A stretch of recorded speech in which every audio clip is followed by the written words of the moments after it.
We are destroying this country from the bottom up and the middle out, as the dunderhead in the Oval Office likes to say. There's an expansion in Virginia of an investigation into the school system, the biggest school system in Virginia, Fairfax County, but it's happening in other counties and probably in other states, where the decision was made. First, they said it was a mistake and an accident. Now it's becoming obvious it was systemic and a directive.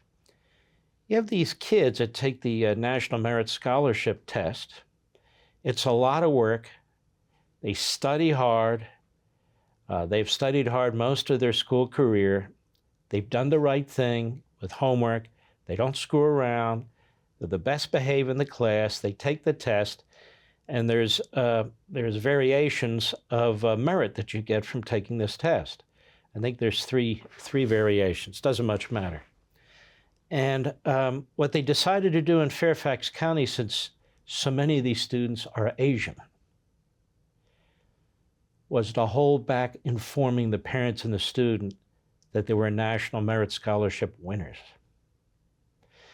So they did two things to these students.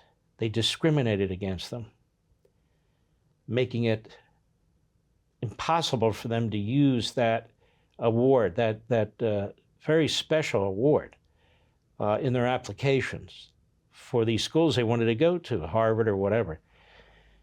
And secondly, a lot of schools have scholarships that can be worth up to $100,000 or so. These kids never had an opportunity to get the scholarships because they looked towards the National Merit Scholarship Awards, among other academic achievements, but that's a big one. So they lost out on that. Now imagine paying taxes into a public school system in your county. You're paying taxes on your home or whatever you own, business, apartment. You're paying property taxes.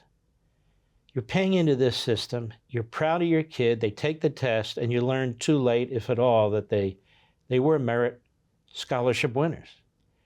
And you learn that this was intentionally withheld from you because of this radical left Marxist ideology that everybody is to be stupid. Everybody is to be a sponge for the state, for the propaganda, which is a whole issue about language I may get to another day. That language can be used to oppress, to threaten, to intimidate, to brainwash if it's abused, and it's being abused.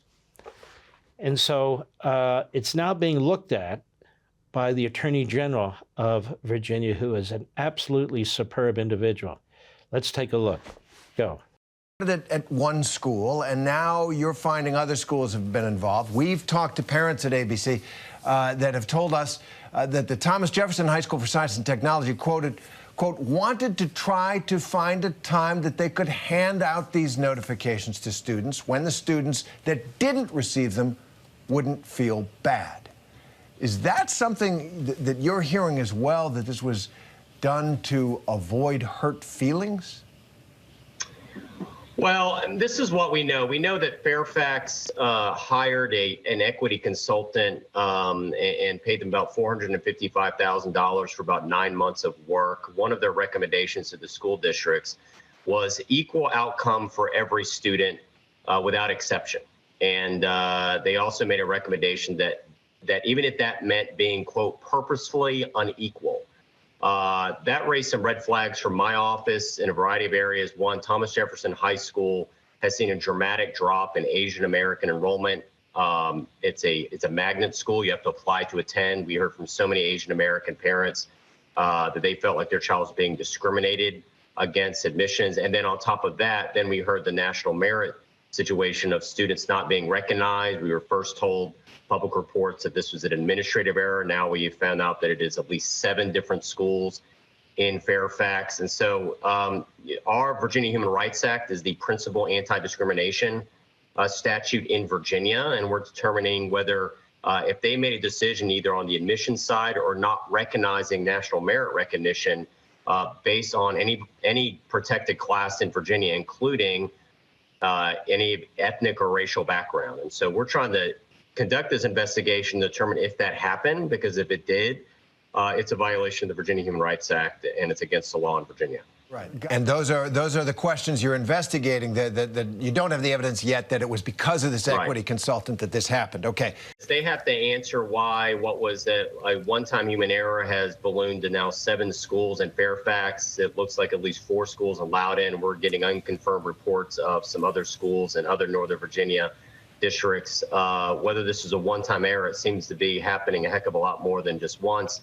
We've also gotten reports. We're trying to confirm that some of this failure to notify has been going back as at least 3 or 4 years. Okay, and finally, if in fact your office establishes that these notifications to students who could benefit from being notified that they were national merit honorees, if it was done and disadvantaged protected groups, what are the consequences for the school district? Well, what happens, whether it is on this issue or the admissions policy at Thomas Jefferson, we notify we've reached this conclusion. We try to reach a settlement. And if not, then we have the freedom to take them to court to have a judge order them to change their policy so they're fully compliant with the Virginia Human Rights Act. That would be the next step, is try to negotiate where they change their policies on their own. And if not, we go to court to seek them to change it. Now, he didn't ask this question. What does a parent do? Because these students and these parents have standing to bring a civil case. And that's what I would do. Just hire some kind of local hotshot lawyer who knows his way around the courthouse, or she, and sue them for damages. That is, the damages relating to potential scholarships and potential admissions. Now, it's not the easiest case in the world because they'll say, oh, well, the damages are speculative and so forth. I don't care. You make these school districts, these teachers, or more likely the superintendent and other executives, defend themselves. And also you have discovery, which you may not otherwise have on the civil side. Find out exactly who made these determinations, when, how, and how they were implemented. I wouldn't stand for it. Want to see more Mark Levin? Go to LevinTV.com and subscribe now.